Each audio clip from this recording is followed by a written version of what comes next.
అనుకుంటున్నా. క్వశ్చన్ అడిగే ముందు శ్రవంత్ గారికి విషయం చెప్దాం అనుకుంటున్నా. చెప్పండి. అందరినీ మూఢనమ్మకాలు అంటున్నారు. విశ్వాసం వేరు, మూఢనమ్మకం వేరు, నమ్మకం వేరు. అవును. సో మీరు మూఢనమ్మకాల పదం ఇలాంటి దగ్గర వాడకండి దయచేసి. సార్ మూఢనమ్మకాల గురించి కాదు సార్, వాస్తు చూసాం మేము. అందరినీ అడిగారు సూపర్ స్టిషన్స్ ఇలాంటివన్నీ నమ్ముతారా?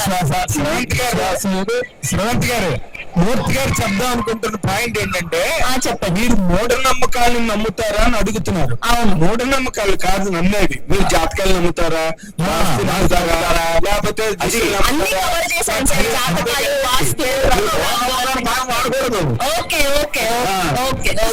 శ్రీ విష్ణు గారు సార్, కంగ్రాచులేషన్స్ ఫస్ట్.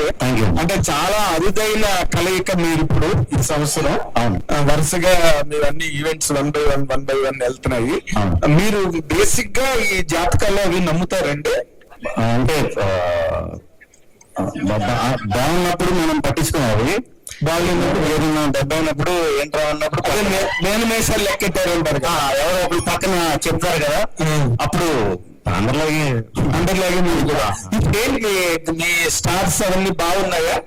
ఎందుకంటే ఒక రోజు ఒక సినిమా, పక్కనే ఒక సినిమా, తర్వాత ఇప్పుడు ఈ సంవత్సరమే మీ బర్త్డే కనిపించట్లేదు. అంటే ఒకే రోజు అయితే రావండి 100% అది. సో అది అఫీషియల్ గా రేపు అనౌన్స్ చేస్తా. అది ఒక రోజు అయితే రావు. పెనుకురు అన్న రోజు తప్పింది, అందుకే కొంచెం టైం బాగున్నట్టు అంటారు. అంటే ఈవెన్ 1 or 2-3 days గ్యాప్ లో పడినా ఒక సినిమా ట్రాఫిక్ కింద లెక్క. ఇప్పుడు మీ స్టార్స్ ఒక వీక్ లో అయితే రావు, ఒక వీక్ లో రావు.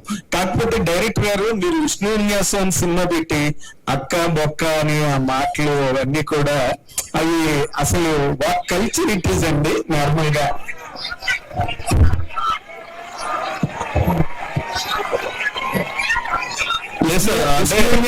మాట చాలా పవిత్రమైన మాట. డైలాగ్ ఓపెనింగ్ గా అమ్మాయి ఏమో మందు తాగి, అంటే అంత మంచి కుర్రాడు, అంత మంచి పేరుతో ఉన్న బుద్ధిమంతుడైన కుర్రాడుతో కూడా నోట్లోంచి అలాంటి మాటలు తెప్పించిందంటే అంత పెద్ద శుభంగా మీరు థియేటర్లో చూసి సాటిస్ఫై అవుతారు అంటారు కూడా. ఓకే, అయితే ఒక్క మాట అండి డైరెక్టర్ గారికి, పక్క పడితే అట్లీస్ట్ 1 week గ్యాప్ అయినా పెట్టుకుంటారేమో నాకు తెలియదు, మరి వాళ్ళ తాలూకా షెడ్యూల్ ఏంటో. మీరు హౌ కాన్ఫిడెంట్ ఆర్ యూ అంటే ఈ సినిమా మీద? నేను చాలా కాన్ఫిడెంట్ ఉన్నాను సార్. అంటే సూపర్ డూపర్ హిట్ కాన్ఫిడెంట్. నా ఫిల్మ్ అయితే డెఫినెట్లీ గుడ్ రిపోర్ట్స్ డెలివరీ చేసేదని నమ్ముతున్నాను. గుడ్ రిపోర్ట్స్ డెలివరీ చేస్తే ఈ రోజుల్లో సరిపోతుంది సార్. బస్టర్ రిపోర్ట్స్ రావాలి. ఆ రిపోర్ట్స్ డెఫినెట్లీ వస్తాయి sir. Buster fantastic. Thank you sir. Vishnu గారు సార్, ఇక్కడ నాగేంద్ర గారు అంటే క్వశ్చన్ కంటిన్యూషన్. అంత ప్లెజెంట్ టైటిల్ పెట్టుకుని ఏ పోస్టర్ మీద కూడా తెలుగు అక్షరం లేకుండా చేశారేంటి? ఎందుకలా? మొత్తం తెలుగు పెట్టుకుని మొన్న చెప్పాను, మళ్ళీ వచ్చింది అంటే మొన్న మేము రిలీజ్ చేసినప్పుడు కూడా ఇంగ్లీష్ అంటే తెలుగు పెట్టినా. మరి మీరు ఎంత మిస్ అయ్యిందో, ఈ హడావుల్లో మిస్ చేసినట్టున్నారు. తెలుగు రీడింగ్ ఇంకా చాలా బ్యూటిఫుల్ గా ఉంది. అది చూసి నేను అది పెట్టండి రా అన్నాను, అది పెట్టండి అన్నాను, మరి సంఘం మిస్ అయ్యాను. ఓకే ప్రొడ్యూసర్ గారు, సో మీరు మీ ఫాదర్ రాజమండ్రి నుంచి వచ్చి ప్రశాంతమైన జీవితం నుంచి ఇక్కడికి వచ్చి అల్లూరు అదృష్టంతో కొంత పోగొట్టుకున్నారు, అరుణ్ మరికొంచెం పోగొట్టుకున్నారు. ఎంత పోగొట్టుకుంటాం సార్ ఆ 2 సినిమాలకి? సార్ గట్టిగానే పోగొట్టుకున్నాం. దాని విష్ణు విన్యాసం అంతా మేము కూడా అదే కోరుకుంటున్నాం, మొత్తం అంతా వెనక్కి వచ్చేయాలి మళ్ళీ అని చెప్పేసి. అవును సార్. కానీ అసలు ఎంత పోగొట్టుకున్నారు సార్ అల్లుడు వర్షన్? సార్ ఎంత పోగొట్టుకున్నా దీని మీద అయితే అంతా కవర్ అయిపోద్ది. మళ్ళీ నెక్స్ట్ ఫిలిం తో మళ్ళీ మీ ముందుగా వస్తాను. సార్ శ్రీకృష్ణ గారు, అయితే ఈ వారం మీరు ఒక సినిమా వస్తాను మొత్తానికి సాల్వ్ చేశారు. అది 2వ సినిమా ఎప్పుడు వస్తుంది సార్? అది మీకు అఫీషియల్ గా ఆ టీం అనౌన్స్ చేస్తుందండి. విష్ణు గారు సార్, ఇక్కడ సార్ విష్ణు విన్యాసం టైటిల్ పెట్టారు కదా, సెన్సార్ లో ఒప్పుకుంటారా? మళ్ళీ ఈ మధ్య అయిపోయింది, సెన్సార్ అయిపోయింది. ఏం అభిషేకం సార్ సార్ మీ సినిమా అంటేనే సెటైర్లు సడన్ పడిపోతుంటాయి. ఇండస్ట్రీలో ఈ వాస్తు గురించి నమ్మిన వాళ్ళు, జ్యోతిష్యం నమ్మిన వాళ్ళు, జాతకాలు నమ్మిన వాళ్ళు చాలా మంది ఉంటారు. అవునండి. వాళ్ళ మీద కూడా సెటైర్ వేసే ప్రయత్నం చేశారు. అంటే ఈ క్యారెక్టర్ వచ్చి విపరీతంగా వాస్తుకిచ్చాడు, నమ్మకాలు ఇవన్నీ బాగా ఎక్కువ అనమాట. సో నమ్మని వాళ్ళ మీద సెటర్లు ఉంటాయి కానీ నమ్మని వాళ్ళ మీద సెటర్లు ఉండవు. సింగిల్ లో మీరు కొద్దిగా సార్ అదే మంచు విష్ణు మన శివయ్య అనేసి వేస్తే కొద్దిగా అప్పుడు కాంట్రవర్సీ అయింది కదా. ఇందులో మీ అక్క అంటున్నారు, రేపు పొద్దున మరి ఎవరన్నా మళ్ళీ కాంట్రవర్సీ చేయరా? అక్క అన్నాం కదండి, మీ అక్క అన్నారు వదిలి అన్నది. శ్రీకృష్ణ గారు సార్, నార్మల్ గా సినిమా యాక్టర్స్ అందరికి ట్రాలర్స్ అంటే భయం, కానీ ఆ ట్రాలర్స్ నే మీరు వెరైటీగా తింటూ మీరు భయపడతారు. కొత్త సో ఏంటంటే ఫ్రైడ్ రైస్ తెచ్చాను తిందు స్వీటీ అని అంటారు. సో క్లాప్స్ ఎందుకు అని ఒకటి ఉంది కదా, అది సోషల్ మీడియాలో విపరీతంగా స్పెక్యులేట్ అవుతుంది. దానికి సినిమాకి ఏమైనా ఇంటర్లింక్ ఉంటారా లేదంటే సరదాగా పెట్టారా? ఉంటుందండి. అంటే యంగ్ బ్యాచ్ ఇప్పుడు మీరు కనెక్ట్ కదా, యంగ్ మీరు చాలా యంగ్గా ఉన్నారు. సో పెద్ద నేను మంచి కథతో ఏదోలాగా సినిమాకి రప్పించగలుగుతా ట్రైలర్ టీజర్ తో. ఇలాంటి కుర్రాలను రప్పించాలంటే కొంచెం రెగ్యులర్ గా అంటే ఫ్లాష్ మ్యాన్ మీరేనా? ఫ్లాష్ మ్యాన్ వారసు మీలాగా నేను కూడా. So I hope and I wish ఇది పెద్ద బ్లాక్ బస్టర్ అవ్వాలని కోరుకుంటున్నాను. నయన్ సార్ కదా, హలో. మీరు యాక్ట్ చేసిన సినిమాలన్నీ మనకి సక్సెస్ అవుతున్నాయి, ఎక్కువ యూత్ ఆడియన్స్ ని గ్రాప్ చేస్తున్నారు. సో ఈ సినిమాలో ఎలా ఉండబోతుంది అండ్ ఫీమేల్ డామినెన్స్ ఎక్కువ కనిపిస్తుంది అందులో. సినిమా వరకు ఎలాంటి ఎక్స్పీరియన్స్ ఇవ్వగలరు? Yes, so this is for me అయితే it is once in a lifetime kind of character and thanks to Maruti garu అది ఇచ్చినందుకు, and he believed in me and I hope I have done justice, Maruti garu. Yeah. So audience అంటే ఇది కాన్ I నుంచి చాలా different గా ఉంది and definitely female oriented ఉంటుంది, కానీ ఇంకా చాలా ఉంటది. శ్రీకృష్ణ గారు, రఘు గారు, మీరు మామూలుగా అసలు కామెడీ అనగానే ఇంకా కింగ్ ఆఫ్ ఎంటర్టైన్మెంట్ పెట్టిన కామెడీ అదరగొట్టేస్తారు. బట్ మీరు వస్తాను ఇంకొక సినిమా వచ్చేసి అది కొంచెం థ్రిల్లర్ గా ఉంది కదా. సో ఫస్ట్ ఇదే ఉంటుంది, ఇదే ఉంటుందండి. ఫస్ట్ మూవీస్ తర్వాత థ్రిల్ చేద్దామని. శ్రీకృష్ణ గారు సార్, ట్రైలర్ స్టార్టింగ్ లో ఓట్కా వేడి చేస్తున్నారు, అది సందేశం ఇస్తున్నారా లేకపోతే ఏంటి వార్న్ చేస్తున్నారా? ఓట్కా వేడి చేయడం అనేది మందు అనేది ఏదన్నా వేడనండి వంటికి. అది ఏమన్నా ఇప్పుడు మన యాంటీబయాటిక్ వేడి చేస్తుంది, కొంచెం కాఫ్ సిరప్ వేడి చేస్తుంది, అన్ని మందులు వేయలేదు. ఓకే, వేడి చేస్తేనే ఇంటిచ్చారు. సార్ మీ లక్కీ నెంబర్ ఏంటి సార్? లక్కీ నెంబర్ అని చూపించారు, ఇంట్లో 3 నెంబర్లు చెప్పారు కదా, మీకు లక్కీ నెంబర్ ఏం లేదా లైఫ్ లో? లక్కీ నెంబర్ తెలియదు, 26 ఇయర్ అనుకుంటున్నాను. సో చూద్దాం. సార్ రవీంద్ర, మీ మ్యూజిక్ కి చాలా మంది ఫ్యాన్ బేస్ ఉంది, చాలా మీ పాటలు అంటే చాలా ఇష్టపడతారు చాలా మంది. మీ వర్క్ కూడా చాలా డిఫరెంట్ గా ఉంటుంది. ఇండస్ట్రీ అవతల మాట్లాడుకుంటే, ఇప్పుడు అవతల మాట్లాడుకుంటే మీరు చాలా చాలా లేట్ చేస్తారు సినిమా మ్యూజిక్ ఇచ్చే విషయంలో. బ్యాక్గ్రౌండ్ మ్యూజిక్ ఇచ్చే విషయంలో మాత్రం ప్రొడ్యూసర్ ని డైరెక్టర్ ని నానా రకాలుగా హింసిస్తారని చెప్పేసి నేను ఏదో ఒక టాక్ ఉంది. దానికి మీరు ఎలా జస్టిఫై చేసుకుంటారంటే అడగండి. మీరు చెప్పండి సార్. యాక్చువల్లీ అది అలా లేదండి. నేను ఒక మూవీ స్టార్ట్ చేసి ఆ మూవీ ఎండ్ వరకు నేను దాంతోనే ఉంటాను. ఆ మూవీ ఎన్నిసేపు పోతుంది, ఎన్ని ఇయర్స్ పోతుంది అన్నది నా చేతిలో లేదండి, వాళ్ళతో తోడు ఉంటున్నా అంతే. ఇది నా డిలే గురించి బయట వస్తుంది. మూవీలో ముందు కింద మాట్లాడతారండి, యాక్చువల్లీ అట్లా నమ్మకండి, అది ప్రమోషనే.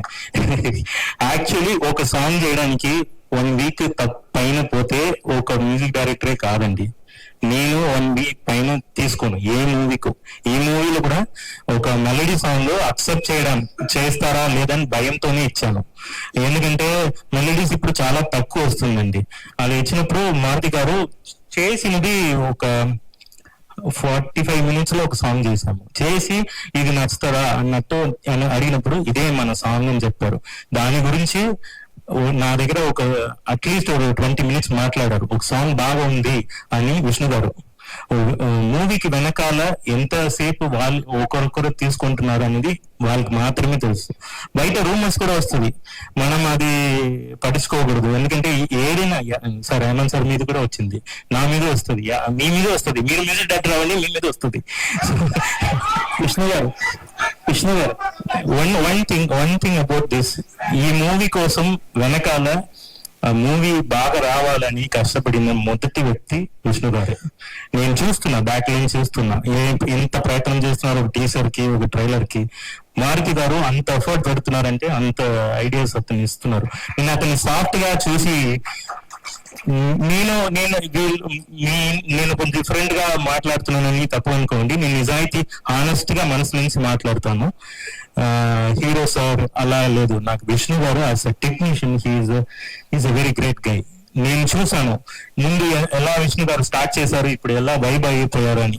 సో నాకు మనసులో ఉన్న సెటైర్ మొత్తం అర్థం చేస్తున్నారు. సో మెనీ గుడ్ పీపుల్ ఇందులో వర్క్ చేస్తున్నారు. మారుతి గారు, ప్రొడ్యూసర్స్, అక్సెప్టెన్స్ ఉన్నప్పుడు బయట రికగ్నిషన్ వస్తుంది సార్. అక్సెప్టెన్స్ లేనప్పుడు గాసిప్లు వస్తాయి. మన వర్క్ అక్సెప్టెన్స్ ఉంటే గాసిప్లు వస్తుంది. సో థ్యాంక్ యూ విష్ణు గారు, personally thank you so much sir. ఒక మ్యూజిక్ డైరెక్టర్ ఫోన్ చేసి సాంగ్ బాగుంది మాట్లాడడానికి ఒక పెద్ద మనసు కావాలి. ఏదో ఒక సాంగ్ వచ్చింది బాగుంది, జస్ట్ మొగం ఇంకో అర్థం చెప్పలేదు, మనస్ఫూర్తిగా చెప్పారు. థ్యాంక్ యూ విష్ణు గారు, your A real hero. Vishnu గారు సార్, ఆయన రియల్ హీరో అంటున్నారు, మీరు హీరో మెటీరియల్ అంటే కోపం వచ్చింది మీకు? అంటే మీ ప్రతి సినిమాలోనూ ఇందాక అంటున్నట్టు ఈ మీమ్స్ గానీ, లేకపోతే ఇన్స్టాగ్రామ్ లో వచ్చే ట్రోల్స్ గానీ చాలా ఎక్కువ యూజ్ చేస్తున్నారు, సక్సెస్ అవుతున్నాయి కూడా, ఆడియన్స్ తో రెజొనేట్ అవుతున్నాయి. ఏదన్నా ఒక టీమ్ లో ఒక సినిమాలో అలా జరిగిందంటే ఆ టీమ్ లో ఎవరో ఉన్నారని అర్థం. బట్ కంటిన్యూస్ గా మీ సినిమాల్లో జరుగుతున్నాయి. మీరేనా సీక్రెట్ ఇన్స్టాగ్రామర్? అలా కాదండి, అంటే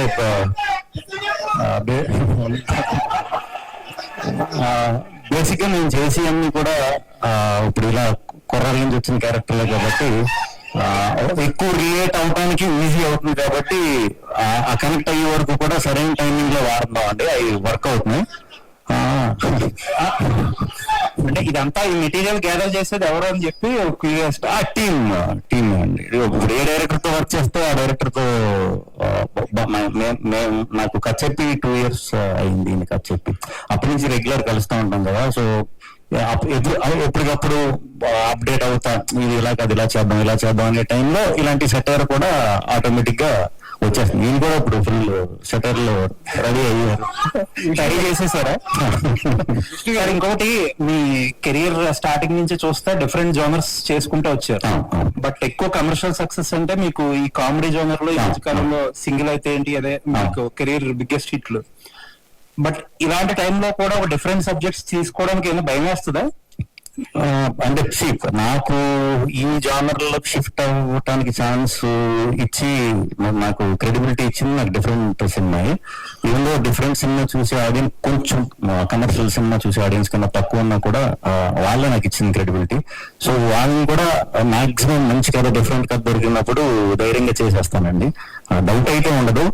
ఆడియన్స్ అయితే 100% సాటిస్ఫై అవుతారు. ఏదైతే ఈ కమర్షియల్ ఆడియన్స్ ఉన్నారో వాళ్ళు కొంచెం అలాంటి వెళ్ళి ప్రిపేర్ చేయాలి ముందే, సినిమా ముందే ఇది అందరికి తీసిన సినిమా కాదు ఇది అని ఏదైతే జానర్ లో దానికి స్టిక్ అయ్యి దాన్ని క్లియర్ గా ప్రమోట్ చేసుకుంటే సరిపోతుంది. Thank you.